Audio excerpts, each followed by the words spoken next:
Assalamualaikum, apa khabar semua? Satu hari bulan Februari 2024. Lagi berapa hari saja nak tunggu 24 hari bulan. Hari bermulanya perang Ukraine. Dan bermulanya dunia kurang ajar dengan US. Ini hari yang harus diingati Hari bermulanya US menunjukkan kelemahan mereka di khalayak dunia. Okey, kita cerita sedikit. 3 misail dari Syria ke Israel. Dan Yahoo katakan yang kami akan teruskan perang ini dan kami akan lepaskan tawanan lebih banyak. Ini janji dia kepada rakyat dia. Dan dari Hamas pula, tidak ada persetujuan untuk lepaskan tawanan selagi Israel tak setuju dengan berhentikan perang ini. Selagi itu Hamas tidak akan lepaskan walau seorang pun tawanan. Dan dari British, David Cameron berkata yang British setuju dengan two-state solution dan ini akan disokong hingga Hamas tidak berada di Gaza. Orang macam ini nak beritahu yang British masih ada lagi pengaruh kolonial di Palestin. Tapi selama ini Palestin ditindas oleh penempatan haram Israel Yahudi yang cuba merampas tanah mereka, tidak ada suara pula dari British. Dan sekarang pula mereka nak menunjukkan yang mereka masih ada rasa hati kolonial, iaitu Palestin ni salah satu negara kolonial mereka. Baru mereka nak bersuara, tapi mereka tidak dapat bantu apa-apa. Malah mereka memberi senjata dan duit lagi kepada Israel. Teman-teman, mereka ni masih tak merasa takut tau. Kalau kita cerita tentang kolonial ni, mereka masih tidak takut. Tengok Afrika sudah. Apa dah jadi dengan France? Kena halau teman-teman daripada Afrika. Kerana Afrika tidak mahu lagi kolonial. Kerana kolonial mereka adalah terlalu zalim.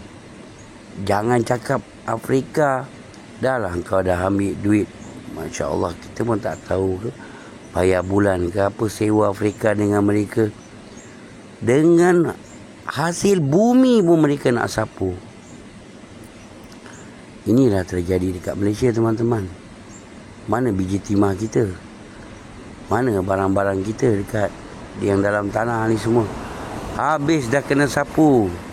Dengan siapa? Fikirkanlah. Nasib baik Malaysia ni kecil. Kalau besar macam Afrika tak habis-habis. Macam mana? Kan? Okey, dan Blinken pula berkata apa yang terjadi sekarang di Middle East lebih teruk dari tahun 1973. Dan Stoltenberg berkata kita kena bantu Ukraine. Peace for weapon. Hanya senjata kepada Ukraine yang akan membawa keamanan. Dan teman-teman yang sekarang sekarang EU nak buat satu grup kumpulan yang kepalanya satu je, Jerman, dan mereka akan beri senjata kepada Jerman dan akan melawan dengan Rusia. Mereka sedang plan untuk buat benda ini, tapi teman-teman, jangan ditipu dengan ugutan mereka. Buat apa kita nak ugut? Nak dengar ugutan mereka yang berani saja berkata-kata, tapi bila lihat kocek dalam seluar, dah tak ada barang apa-apa. Duit pun dah tak ada. Macam mana? Jadi jangan percaya dengan plan yang mereka akan bawa lepas ini. Dan live saya yang terakhir masih ada lagi yang was-was tentang kekuatan Iran di Gulf region. Iran bertekad untuk berdepan dengan US kalau US menyerang mereka. Lihat saja serangan di kamp US di Syria, di border Jordan. Senang-senangnya Iran menghantar drone dan membunuh 3 askar US. Dan walau macam mana pun US meletakkan semua kamp mereka di Gulf, Iran boleh sampai dengan drone atau hypersonic missile yang mereka ada bila-bila masa. Ini adalah terbukti teman-teman. Kadang-kadang penat saya nak cerita tentang kekuatan Iran. Nanti orang ingat saya ni bukan Sunni. Tapi ini kita cerita kekuatan dunia sekarang.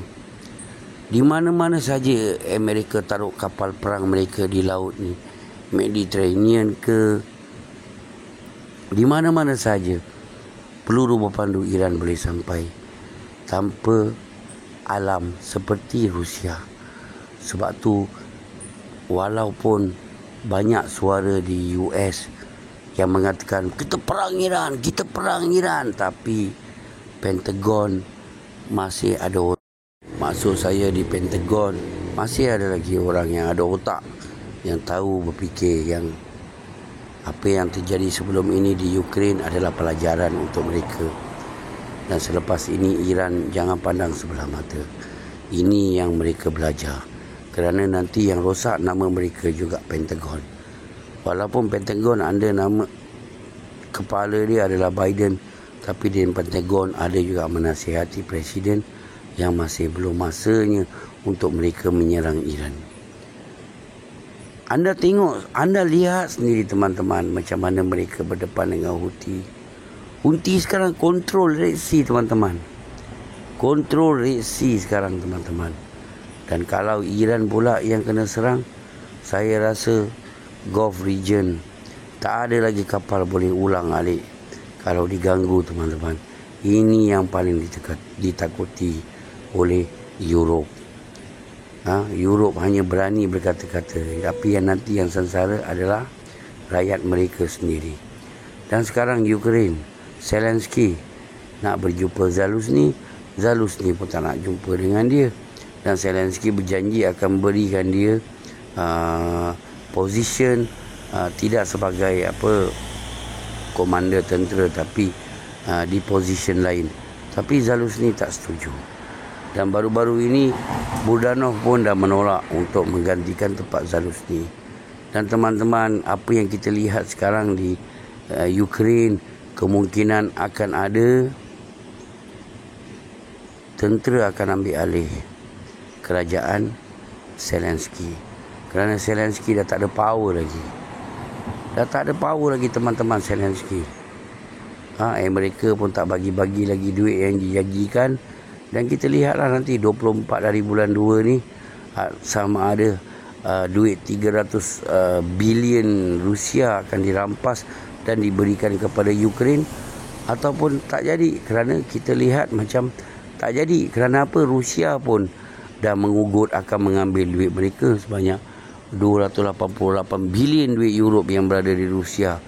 Mereka akan merampas duit itu. Jadi semua pun dalam keadaan nak buat ke tak nak buat, tapi Ukraine sekarang makin teruk. Jadi apa sekarang cerita sekarang dekat Ukraine ni? Dah tak dapat apa-apa lagi nak diceritakan, okey? Ukraine memang kalah seteruk-teruknya kalah. Assalamualaikum. Hoorah everybody.